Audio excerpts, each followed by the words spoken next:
नमस्कार, मैं हूं आपके साथ आस्था कौशिक। आजादी के उत्सव को देश भर में उत्साह के साथ मनाया जा रहा है। प्रधानमंत्री नरेंद्र मोदी ने लगातार 11वीं बार लाल किले की प्राचीर से राष्ट्रीय ध्वज फहराया है।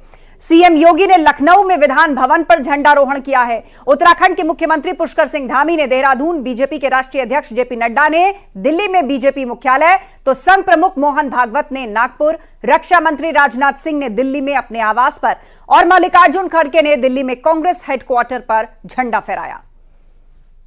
तो देश आज 78वां स्वतंत्रता दिवस मना रहा है और इस उपलक्ष्य में देश भर में ध्वजारोहण हो रहा है। हर घर तिरंगा अभियान के तहत लोग अपने घरों पे तिरंगा लगा रहे हैं, तो सड़कों पर तिरंगा यात्राएं निकाली जा रही हैं। और इस बीच देश के प्रधानमंत्री, सूबे के मुख्यमंत्री, उत्तराखंड के मुख्यमंत्री, संघ प्रमुख, रक्षा मंत्री, कांग्रेस के अध्यक्ष मल्लिकार्जुन खड़गे, ध्वजारोहण किस तरीके से हुआ है। जेपी नड्डा ने बीजेपी हेडक्वार्टर में ध्वजारोहण किया, मल्लिकार्जुन खड़गे ने कांग्रेस हेडक्वार्टर पर ध्वजारोहण किया, रक्षा मंत्री राजनाथ सिंह ने अपने घर पर झंडा फहराया, संघ प्रमुख मोहन भागवत ने नागपुर में झंडा फहराया, सीएम धामी, सीएम योगी ने झंडा फहराया और प्रधानमंत्री मोदी ने ध्वजारोहण किया।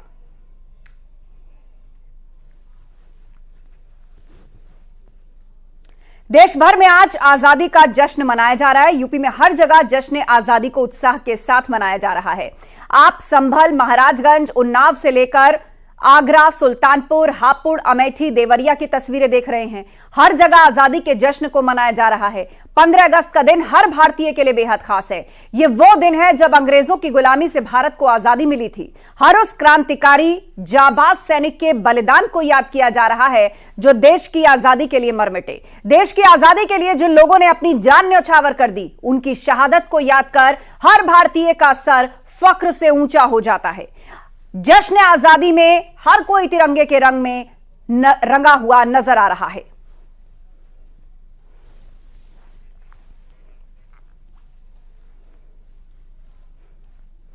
उधर काशी में भगवान भोलेनाथ भी 78वें स्वतंत्रता दिवस के मौके पर आजादी के रंग में रंगे नजर आए। स्वतंत्रता दिवस का उल्लास बाबा के दरबार में भी उतर आया। बाबा विश्वनाथ की झांकी को अनूठे तिरंगे से फूल पत्तियों से सजाया गया। सुबह मंगला आरती के लिए बाबा का दरबार खुला, तो पूजा के दौरान झांकी सजी और हर हर महादेव के साथ बाबा के दरबार का कोना कोना गूंज उठा। बाबा का स्वतंत्रता दिवस समारोह के लिए विशेष श्रृंगार किया गया। मंदिर प्रशासन की ओर से विश्वनाथ धाम परिसर में मौजूद भारत माता की प्रतिमा पर भी माल्यार्पण किया गया। शहीदों को नमन किया गया।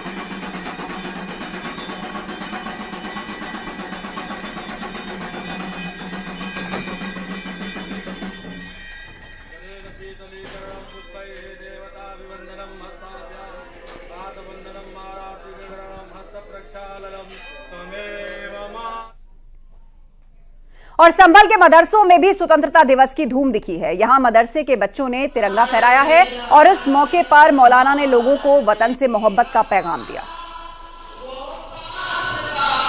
तो ये तस्वीरें संभल से आ रही हैं। यहां मदरसे में किस तरह स्वतंत्रता दिवस मनाया गया, तस्वीरें हम आपको दिखा रहे हैं। तालीम हासिल करने के लिए जो बच्चे यहां पर आते हैं, उन सभी लोगों ने ध्वजारोहण में हिस्सा लिया, तिरंगा झंडा फहराया और साथ ही इस मदरसे के मौलाना ने सभी बच्चों को अपने वतन से मोहब्बत करने का पैगाम दिया।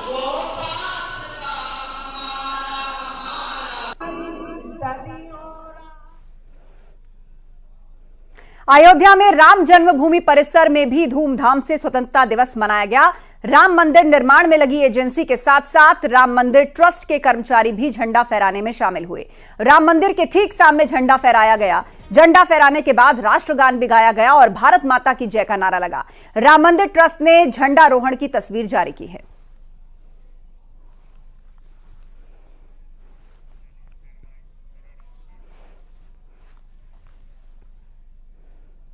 आज देश 78वां स्वतंत्रता दिवस मना रहा है। मौके पर पीएम मोदी ने लाल किले से झंडा फहराया और जैसे ही झंडा फहराया, वैसे ही भारतीय वायुसेना के विंग कमांडर्स ने स्वदेशी एडवांस लाइट हेलीकॉप्टर से फूलों की पंखुड़ियां बरसाई। स्वदेशी 105 mm लाइट फील्ड गन का इस्तेमाल कर 21 तोपों की सलामी दी गई। पीएम मोदी ने 11वीं बार लाल किले से झंडा फहराया है। ऐसा करने वाले मोदी देश के पहले गैर कांग्रेसी प्रधानमंत्री हैं। इस मौके पर पीएम मोदी ने कहा कि ये देश के लिए बलिदान देने वालों को नमन करने का दिन है। केंद्र सरकार की उपलब्धियां गिनवाई और कहा कि 140 करोड़ लोग विकसित भारत बना सकते हैं। मौके पर पीएम मोदी ने महिला अपराधों पर चिंता जताई। वर्षा हो रही है और भारत मना रहा सामने से प्रस्थान कर रहे हैं और यहां पर वायु विचरण करते हुए नजर आ रहे हैं। दो एडवांस प्रधानमंत्री मोदी ने लाल किले पर 11वीं बार तिरंगा फहराया और इस मौके पर उन्होंने लाल किले की प्राचीर से देशवासियों को संबोधित भी किया। इस साल उन्होंने 98 मिनट का भाषण दिया और उन्होंने सबसे लंबा भाषण देते हुए अपना ही रिकॉर्ड तोड़ा। पिछली बार पीएम मोदी ने लाल किले से 90 मिनट का भाषण दिया था।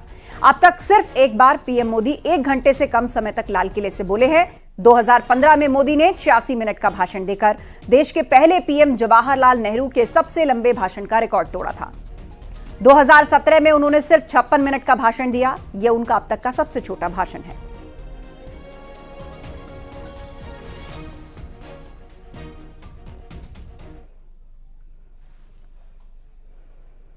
प्रधानमंत्री नरेंद्र मोदी ने राजघाट पहुंचकर राष्ट्रपिता महात्मा गांधी को नमन कर श्रद्धांजलि अर्पित की। राजघाट से पीएम मोदी लाल किला पहुंचे और उनका रक्षा मंत्री राजनाथ सिंह और रक्षा सचिव समेत प्रमुख हस्तियों ने स्वागत किया। इसके बाद सेना, नौसेना, वायुसेना और दिल्ली पुलिस के कर्मी गार्ड ऑफ ऑनर ने उनका स्वागत किया। गार्ड ऑफ ऑनर के बाद पीएम मोदी ने गार्ड्स का निरीक्षण किया, जिसमें कोऑर्डिनेटिंग जवान और कमांडिंग ऑफिसर शामिल थे। और इसके बाद पीएम मोदी ने लाल किले की प्राचीर से झंडा फहराया। ध्वजारोहण के बाद प्रधानमंत्री मोदी ने लाल किले से देश को संबोधित किया।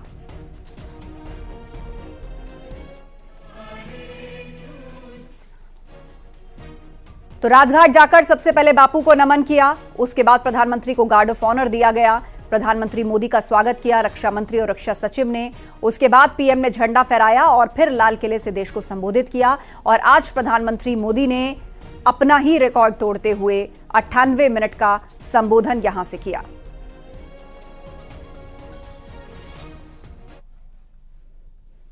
प्रधानमंत्री नरेंद्र मोदी ने लाल किले की प्राचीर से महिलाओं के खिलाफ अपराधों पर गंभीरता से जल्द जांच की बात कही। उन्होंने पापियों के मन में डर पैदा करने पर भी जोर दिया। साथ ही राज्य सरकारों से महिलाओं के खिलाफ होने वाले अपराधों पर गंभीर होने के लिए कहा। उन्होंने समाज में अपराध के साथ सजा पर चर्चा के लिए जोर दिया। लाल किले से फिर बार एक अपनी पीड़ा व्यक्त करना चाहता हूं। एक समाज के नाते हमें गंभीरता से सोचना होगा कि हमारी माताओं, बहनों, बेटियों के प्रति जो अत्याचार हो रहे हैं, उसके प्रति देश का आक्रोश है, जन सामान्य का आक्रोश है। इस आक्रोश को मैं महसूस कर रहा हूं। इसको देश को, समाज को, हमारी राज्य सरकारों को गंभीरता से लेना होगा। महिलाओं के विरुद्ध अपराधों की जल्द से जल्द जांच हो, राक्षसी कृत्य करने वालों को जल्द से जल्द कड़ी सजा हो। वो समाज में विश्वास पैदा करने के लिए जरूरी है। मैं ये भी बताना चाहूंगा कि जब बलात्कार की या महिलाओं पर अत्याचार की घटनाएं घटती हैं तो उसकी बहुत चर्चा होती है, बहुत प्रचार होता है, मीडिया में छाया रहता है। लेकिन जब ऐसे राक्षसी मनोवृत्ति व्यक्ति को सजा होती है तो वो खबरों में कहीं नजर नहीं आती है, कोने में कहीं पड़ा रहता है। अब समय की मांग है कि जिनको सजा होती है उसकी व्यापक चर्चा हो, ताकि ऐसा पाप करने वालों को भी डर पैदा हो कि ये पाप करने की हालत ये होती है कि फांसी पर लटकना पड़ता है। और मुझे लगता है कि ये डर पैदा करना बहुत जरूरी है।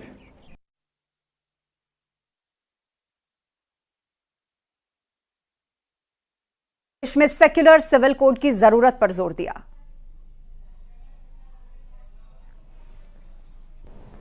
हमारे देश में सुप्रीम कोर्ट ने बार बार यूनिफॉर्म सिविल कोड को लेकर जो चर्चा की है, अनेक बार आदेश दिए हैं, क्योंकि देश का एक बहुत बड़ा वर्ग मानता है और उसमें सच्चाई भी है कि जिस सिविल कोड को हम लेकर के जी रहे हैं वो सिविल कोड सचमुच में तो एक प्रकार का कम्युनल सिविल कोड है, भेदभाव करने वाला सिविल कोड है। ऐसे सिविल कोड से जब संविधान के 75 वर्ष मना रहे हैं और संविधान की भावना भी जो हमें कहती है करने के लिए, देश की सुप्रीम कोर्ट भी हमें कहती है करने के लिए, और तब जो संविधान निर्माताओं का सपना था, उस सपने को पूरा करना हम सबका दायित्व है। और मैं मानता हूं इस गंभीर विषय पर देश में चर्चा हो, व्यापक चर्चा हो, हर कोई अपने विचारों को लेकर के आए और उन कानूनों को, जो कानून धर्म के आधार पर देश को बांटते हैं, जो ऊंच नीच का कारण बन जाते हैं, ऐसे कानूनों को आधुनिक समाज में कोई स्थान नहीं हो सकता है। और इसलिए मैं तो कहूंगा अब समय की मांग है कि देश में एक सेकुलर सिविल कोड हो। हमने कम्युनल सिविल कोड में 75 साल बिताए हैं, अब हमें सेक्युलर सिविल कोड की तरफ जाना होगा और तब जाकर के देश में धर्म के आधार पर जो भेदभाव हो रहे हैं, सामान्य नागरिक को जो दूरी महसूस होती है, उससे हमें मुक्ति मिलेगी। प्रधानमंत्री मोदी ने विपक्ष पर निशाना साधते हुए कहा कि देश में लंबे समय तक माई बाप कल्चर रहा। पीएम देश को माई बाप की संस्कृति के लंबे कालखंड से गुजरना पड़ा है। कभी लोग सरकार के आगे हाथ जोड़ते थे, मूलभूत सुविधाओं की मांग करते रहते थे। गुजरना पड़ा। दुर्भाग्य से हमारे देश में आजादी तो मिली, लेकिन लोगों को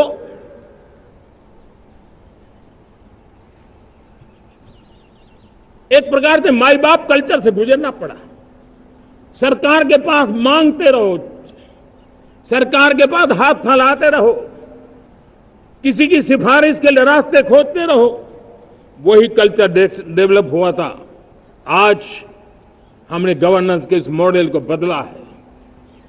आज सरकार खुद लाभार्थी हितार्थी के पास जाती है। आज सरकार खुद उसके घर गैस का चूल्हा पहुंचाती है। आज सरकार खुद उसके घर पानी पहुंचाती है। आज सरकार खुद उसके घर बिजली पहुंचाती है। आज सरकार खुद उसको आर्थिक मदद दे करके विकास के नए आयामों को सर करने के लिए प्रेरित करती है, प्रोत्साहित करती है। आज सरकार खुद नौजवान के स्किल डेवलपमेंट के लिए अनेकविध कदम उठा रही है। खबरों में बढ़ते हैं आगे। यूसीसी को लेकर बीजेपी महामंत्री दुष्यंत गौतम ने कहा कि आज प्रधानमंत्री ने देश को विकसित बनाने का संकल्प लिया है और उसके लिए यूसीसी एक देश एक चुनाव जैसे कानून जरूरी हैं। वहीं यूपी कांग्रेस ने यूसीसी को लेकर निशाना साधा है।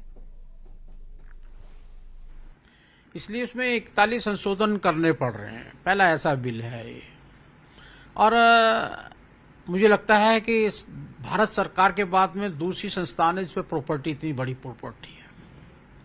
कांग्रेस ने कहीं ना कहीं संसाधनों पर, जल जंगल पर माइनॉरिटी का पहला हक है, इसको तुष्टीकरण के तहत उनको इतने अधिकार दे दिए कि उसके प्रॉपर्टी के अगेंस्ट जिसको वक्फ बोर्ड अपनी कह देगा उसकी सुनवाई कहीं भी नहीं है, कोर्ट में भी नहीं जा सकते, वक्फ बोर्ड में ही जाना पड़ेगा आपको। लगता है कि संशोधन के आने के बाद में समस्त मुस्लिम समाज जो गरीबी की रेखा के नीचे भी है, महिलाओं को बराबर का हक, अनेक प्रावधान मुस्लिमों के विकास। वो कम्युनल सिविल लॉ है। स्वतंत्रता सेनानियों के बनाए हुए कानून को कम्युनल सिविल लॉ बताना ये बहुत ही दुर्भाग्यपूर्ण है। 10 साल से मोदी जी की सरकार है, पहले दिन से वो बात कर रहे थे कॉमन सिविल लॉ को लाएंगे, तो ले क्यों नहीं आए? उनकी हिम्मत तो ले आए, उनको उस पर रोक कौन ना, उनको कर लेना चाहिए था। लेकिन कुछ करने के बजाय सिर्फ बोलते जाना, ये मोदी जी की आदत है। लाल किले से लेकर देश की सीमाओं तक पर देश की आजादी का जश्न मनाया जा रहा है। सोनौली में भारत नेपाल बॉर्डर पर स्वतंत्रता दिवस के मौके पर पुलिस और एसएसबी के जवानों ने नेपाल के अधिकारियों को तिरंगा और मिठाइयां दी। नेपाल के पुलिस और सेना के जवानों ने फूल देकर स्वतंत्रता दिवस की शुभकामनाएं पहुंचाई। जलपाईगुड़ी में इंडिया बांग्लादेश बॉर्डर पर भी जवानों ने स्वतंत्रता दिवस का जश्न मनाया।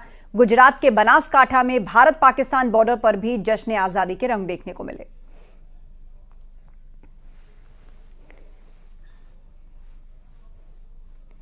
मुख्यमंत्री योगी आदित्यनाथ ने लखनऊ विधान भवन पर ध्वजारोहण किया। ध्वजारोहण के फौरन बाद लखनऊ में एक साथ राष्ट्रगान हुआ। 52 सेकंड के लिए लखनऊ के सभी चौराहों के सिग्नल रेड हो गए और इससे 5 मिनट पहले सायरन बजा। 1 मिनट पहले शहर भर में पूरा ट्रैफिक रोक दिया गया था और संबोधन के दौरान सीएम ने कहा कि देश और दुनिया में यूपी का परसेप्शन बदला है। यूपी में अपराधों में कमी आई है। महिला अपराधों में सबसे ज्यादा सजा यूपी ने दिलवाई है। यूपी के माफियाओं पर कार्रवाई से भय और आतंक का माहौल खत्म हुआ है। संबोधन के बाद सीएम योगी ने तिरंगे रंग के गुब्बारे रिलीज किए और बच्चों से मिलकर उनसे बातचीत की।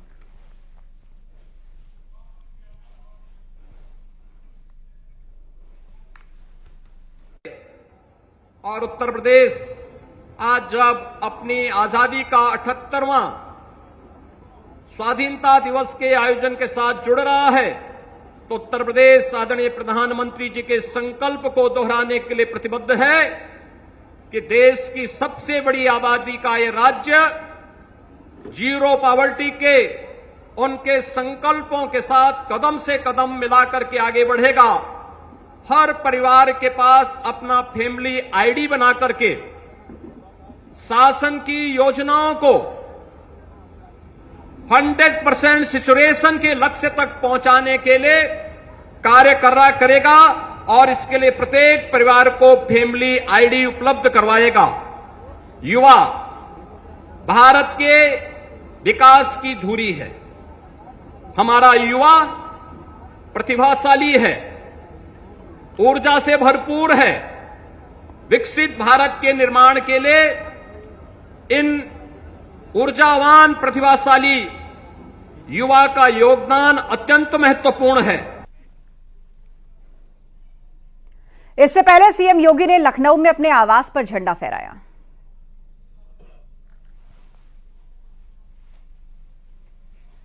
तो अपने आवास पर मुख्यमंत्री योगी आदित्यनाथ ने झंडा फहराया। तस्वीर आपको दिखा रहे हैं, ध्वजारोहण की तस्वीर, जहां मुख्यमंत्री योगी आदित्यनाथ ने स्वतंत्रता दिवस के मौके पर अपने आवास पर ध्वजारोहण किया।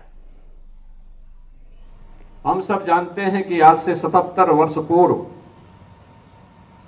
यह देश आज ही के दिन स्वतंत्र हुआ था। सैकड़ों वर्षों की पराधीनता का वकालखंड अचानक एक दिन में नहीं आया। एक लंबे संघर्ष के उपरांत, लंबे आंदोलन के उपरांत यह दिन हम सबको प्राप्त हुआ। आज का यह दिवस हम सबके लिए आजादी के उन नायकों महानायकों के सपनों को साकार करने का संकल्प का दिवस है। आज का यह अवसर भारत माता के उन महान सपूतों को स्मरण करने के साथ ही हम सबको उन संकल्पों के साथ जुड़ने का एक अवसर प्रदान कर रहा है।